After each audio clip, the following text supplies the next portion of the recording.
ദൈവനാമത്തിന് മഹത്വമുണ്ടാകട്ടെ. ഇന്ന് ഏപ്രിൽ 15. എല്ലാ ശ്രോതാക്കൾക്കും കർത്താവായ യേശു ക്രിസ്തുവിൻ്റെ നാമത്തിൽ സ്നേഹവന്ദനവും ശുഭദിനാശംസകളും നേരുന്നു. ഇന്നത്തെ നമ്മുടെ ധ്യാനത്തിനായി നാം തിരഞ്ഞെടുത്തിട്ടുള്ളത് ലേവ്യ പുസ്തകം 11-ാമത്തെ അധ്യായമാണ്. ഈ അധ്യായം രസകരമായിരിക്കുന്നൊരു അധ്യായമാണ്. കാരണം പല ചോദ്യങ്ങളും ആളുകൾ ചോദിക്കാറുണ്ട് ഈ അധ്യായത്തിൽ നിന്ന്. ഇന്നും ഇതിലെ പ്രമാണങ്ങളൊക്കെ ഇന്നും വാസ്തവമാണോ, ഇന്നും നാം പാലിക്കേണ്ടതാണോ, പുതിയ വിശ്വാസികൾക്ക് ഇത് ബാധകമാണോ എന്നൊക്കെ ചോദിക്കാറുണ്ട്. യഹൂദന് കർശനമായ ആഹാരക്രമമാണ് ദൈവം വിധിച്ചിട്ടുള്ളത്.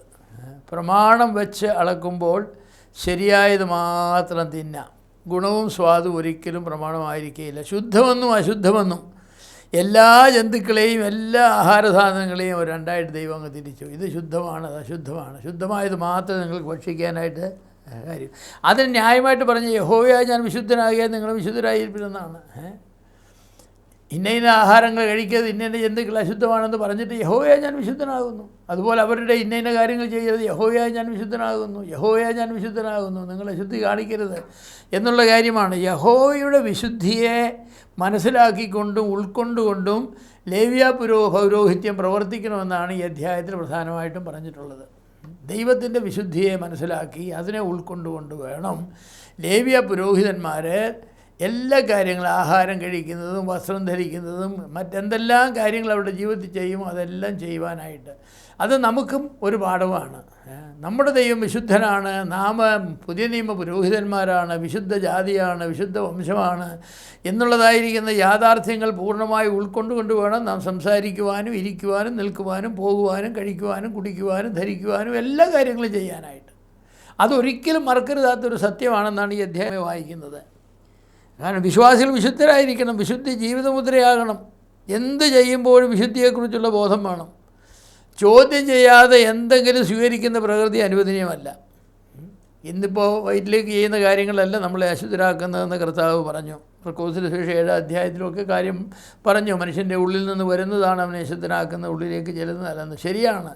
ഇന്ന് ആത്മാവിൻ്റെ ഫലമായ സ്നേഹവും സന്തോഷവും സമാധാനവും ദീർഘക്ഷമയും ദയയും പരോപകാരവും വിശ്വസ്തയും സൗമ്യതയും ഇന്ദ്രിയവും ഇങ്ങനെയുള്ള കാര്യങ്ങളാണ് നമ്മുടെ ജീവിതത്തിൽ വേണ്ടത്. നമ്മുടെ ഉള്ളിലേക്ക് ചെല്ലുന്ന കാര്യങ്ങളല്ല, ഉള്ളിൽ നിന്ന് വരുന്ന കാര്യങ്ങളാണ്. നമ്മുടെ ഉള്ളിൽ നിന്ന് വരുന്ന പാപങ്ങളെക്കുറിച്ചുള്ള വലിയ ലിസ്റ്റ് തന്നെ ഈ മർക്കോസ് സുവിശേഷം 7-ാം അധ്യായത്തിൽ അവിടെ പറഞ്ഞിട്ടുണ്ട്. അതൊന്നും നമ്മുടെ ഉള്ളിൽ നിന്ന് വരാനായിട്ട് പാടില്ല.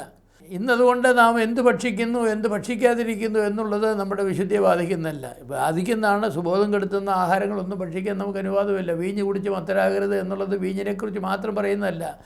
അത് ഡ്രഗ്സ് എടുക്കുന്നതും നമ്മുടെ സുബോധത്തെ കെടുത്തുന്നതായിരിക്കുന്ന യാതൊരു ഭക്ഷണവും പാനീയവും നമുക്ക് ഭക്ഷിക്കാനും കുടിക്കാനും അനുവാദമില്ല. യാതൊരു പ്രവൃത്തിയും അങ്ങനെ നമുക്ക് ചെയ്യാനുള്ള അനുവാദമില്ല. ദൈവത്തിൻ്റെ ജനം മറ്റുള്ളവരിൽ നിന്ന് വേർപെട്ടവരാണ് എന്ന് പഠിപ്പിക്കുന്നൊരു വലിയ അധ്യായമാണ് ഈ അധ്യായം എന്ന് പറയുന്നത്. നമ്മളിന്ന് സ്വാദിഷ്ടമായിട്ട് ഭക്ഷിക്കുന്ന പല ആഹാരങ്ങളും യഹൂദന് ഭക്ഷിക്കാനായിട്ട് ഒക്കുകയില്ല. നമ്മൾ വളരെ നല്ലതെന്ന് പറയുന്ന പല കാര്യങ്ങളും അവർക്ക് ഒക്കുകയില്ലായിരുന്നു. അതെന്തുകൊണ്ടെന്ന് നോക്കിയാൽ ആ ജന്തുക്കളിലോ ആഹാരത്തിലോ ആ മത്സ്യത്തിലോ അതിൽ തന്നെ അതിന് തെറ്റുണ്ട് എന്നുള്ളതിനേക്കാൾ കൂടുതൽ നിൻ്റെ ദൈവം വിശുദ്ധനാണെന്നുള്ള കാര്യം ഓർത്തുകൊണ്ട് വേണം നീ. നമുക്കൊരു ഹോട്ടലിൽ കയറിയാൽ അവർ ഓടിയിരുന്നു എന്തുകൊണ്ട് കഴിക്കാൻ ചോറുണ്ട്, എന്തുകൊണ്ട് സ്പെഷ്യൽ ഇന്നതുണ്ട്, ആ ശരി പോരട്ടെ നമ്മൾ പറയും. യഹൂദൻ അങ്ങനെ കഴിക്കാനൊക്കില്ല. ഒരു യഹൂദൻ്റെ ഹോട്ടലിൽ കയറി ആഹാരം വിളമ്പുമ്പോൾ എന്തുണ്ട്, ഇറച്ചിയുണ്ട്, എന്തോ ഇറച്ചിയാണ്, കാളയുടെ ഇറച്ചിയാണ്, എന്നാ കൊന്നത്, എങ്ങനെയാണ് കൊന്നത്, അതിന് മേധമെല്ലാം രക്തം കളഞ്ഞാൽ കൊന്നത്, എപ്പോഴാണ് ഇത് കുക്ക് ചെയ്തത്. കാരണം ഇന്ന് നാളെയും ഭക്ഷിക്കാൻ, മറ്റന്നാൾ ഭക്ഷിക്കാൻ പാടില്ല. നമുക്ക് കൊണ്ട് തരുന്നത് എത്ര ദിവസം കഴിച്ചാണെന്നറിയാമോ? ഫ്രീസറിലൊക്കെ വെച്ച് ചൂടാക്കി കൊണ്ടുതരുന്ന. യഹൂദൻ അങ്ങനെയൊന്നും കഴിക്കാനൊക്കില്ല. കാരണം യഹൂദനോട് പറഞ്ഞു, നീ ദൈവത്തിൻ്റെ പൈതലാണ്, നീ തിന്നുന്നതിന് മുമ്പ് 100 ചോദ്യം ചോദിച്ചിട്ട് വേണം തിന്നാൻ. ഇത് എന്തിൻ്റെ ഇറച്ചിയാണ്, എങ്ങനെയുള്ള ഇറച്ചിയാണ്, എവിടെ വളർന്നതാണ്, എങ്ങനെയാണ് അതിനെ കൊന്നത്, എങ്ങനെയാണ് അതിനെ ശുദ്ധീകരിച്ചത്, അതിന് രക്തബന്ധി ചെയ്തു, മേധസന്ധി ചെയ്തു, എന്തെല്ലാം ചോദ്യങ്ങൾ ചോദിച്ചാൽ ജീവിക്കാം. ദൈവമക്കൾ അങ്ങനെയാണ് ജീവിക്കേണ്ടത്. ഒരുപാട് ചോദ്യങ്ങൾ ചോദിച്ചാൽ ജീവിക്കേണ്ടത്. എവിടെയും പോകാനും എന്തും ചെയ്യാനും എന്തും തിന്നാനും ആരുടെ തോളിൽ കൈയിടാനും ഒന്നും ദൈവമക്കൾക്ക് അനുവാദമില്ല. ഈ അധ്യായം പറയുന്നത് അങ്ങനെയാണ്. എന്തിനു പറയുന്ന ഒരു കൃഷി ചെയ്യുമ്പം പോലും 2 ഇനത്തിലുള്ള വിത്തുകൾ വിതയ്ക്കാൻ പാടില്ല, 2 ഇനത്തിലുള്ള ജന്തുക്കളെ ഒരുമിച്ച് ചേർത്ത് ഉഴാൻ പാടില്ല. എന്തോരു നിയമങ്ങളാണ്. വേർപാടെന്നുള്ളതാണ്. സെപ്പറേഷൻ. 2 ഇനത്തിലുള്ള നൂലുകൾ ഒരുമിച്ച് ചേർത്ത് നെയ്യാൻ പാടില്ല. നെയ്തുകൊണ്ട് ആകാശം താഴെ വീഴുമെന്നൊന്നും പറഞ്ഞിട്ടില്ല. ഇന്ന് അങ്ങനെയല്ലേ നമ്മൾ ചെറിയ കോട്ടനും ചെറിയ ഊളും എന്തെല്ലാം വസ്ത്രങ്ങളാണ് നമ്മൾ മിക്സഡ് ഫാബ്രിക്സ് കൊണ്ട് ഉപയോഗിക്കുന്നത്. യഹൂദനത് അനുവദിച്ചില്ല. കാരണം അന്ന് അവരെ വേർപാടെന്ന് പറഞ്ഞ് സത്യം പഠിപ്പിക്കാനായിട്ട് അവരുടെ ജീവിതത്തിൽ അവർ ഇടപെടുന്നതായിരിക്കുന്ന എല്ലാ കാര്യങ്ങളെയും ശരിയും തെറ്റുമെന്ന് വിവേചിച്ച് വേണം ചെയ്യാൻ. കാരണം ബാഹ്യമായിരിക്കുന്ന കാര്യങ്ങളിലാണ് അവർക്ക് അന്ന് നിശ്ചയമുണ്ടായിരുന്നത്. നമുക്കിന്ന് ആന്തരികമായ കാര്യങ്ങളാണ്. നീ എന്ത് ചിന്തിക്കുന്നു, എന്ത് പടം കാണുന്നു, നീ എവിടെ പോകുന്നു, നീ ആരോട് സംസാരിക്കുന്നു, അതൊക്കെ ഇന്ന് വളരെ പ്രധാനമാണ്. ഇന്നത്തെ നമ്മുടെ ചെറുപ്പക്കാരോട് മൊബൈൽ ഉപയോഗിക്കുമ്പോൾ അത് ചെയ്യരുത്, ഇത് ചെയ്യരുത്, അങ്ങനെയുള്ള പാഠങ്ങളാണ്, പോണോഗ്രാഫിക്ക് പോകരുത്, അല്ലെങ്കിൽ മൊബൈൽ ഉപയോഗിച്ചാൽ ഇന്ന കാര്യങ്ങളിലേക്ക് പോകരുത് എന്നൊക്കെ നമ്മൾ പറയുമ്പോൾ അവർ അതെന്താ എല്ലാവർക്കും ചെയ്യാൻ ഞങ്ങൾക്ക് ചെയ്യരുതെന്ന് ചോദിക്കും. എല്ലാവരെ പോലെ അല്ല നമ്മൾ വിശുദ്ധരാണ്, നമ്മൾ പൗരോഹിത്യ ഗണമാണ്, നമുക്ക് പ്രമാണങ്ങളുണ്ട്. പഴയ നിയമത്തിലും അങ്ങനെയുള്ള പ്രമാണങ്ങളായിരുന്നു.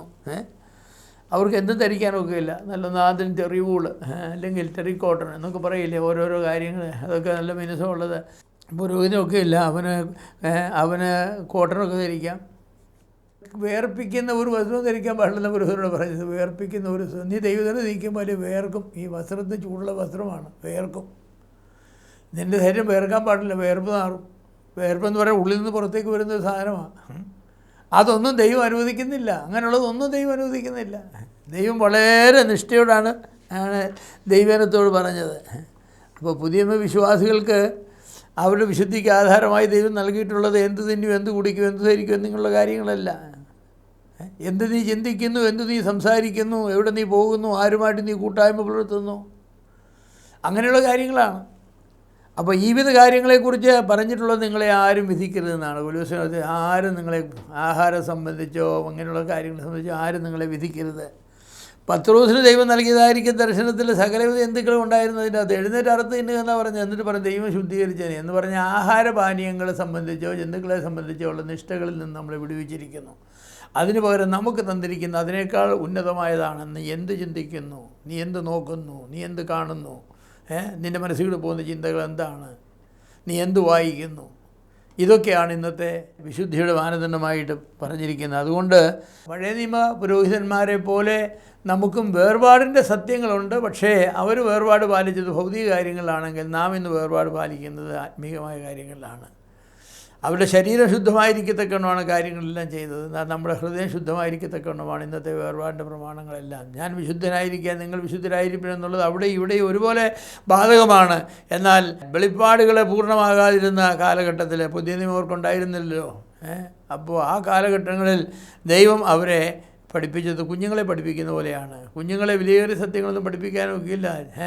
കുഞ്ഞുങ്ങളെ നമ്മൾ ചില കാര്യങ്ങൾ ചെയ്യുമ്പോൾ ചെയ്യാൻ പാടില്ല, നോ നോ നോ നോ എന്ന് പറയും. അതുപോലെയാണ് ജീവിതത്തിൻ്റെ ബാല്യകാലത്ത് ആയിരുന്ന യഹൂദന്മാർക്ക് ദൈവം ആ മരുഭൂമിവാസത്തിൽ കൊടുത്തതായിരിക്കുന്ന പ്രമാണങ്ങൾ. അത് കഴിഞ്ഞ് ദേശത്തിലേക്ക് വന്നപ്പോൾ അവർക്ക് ഉള്ളു കൊടുത്തു. പ്രവാചകന്മാരെ അയച്ച് അവർ മുഖാന്തരം പറഞ്ഞു.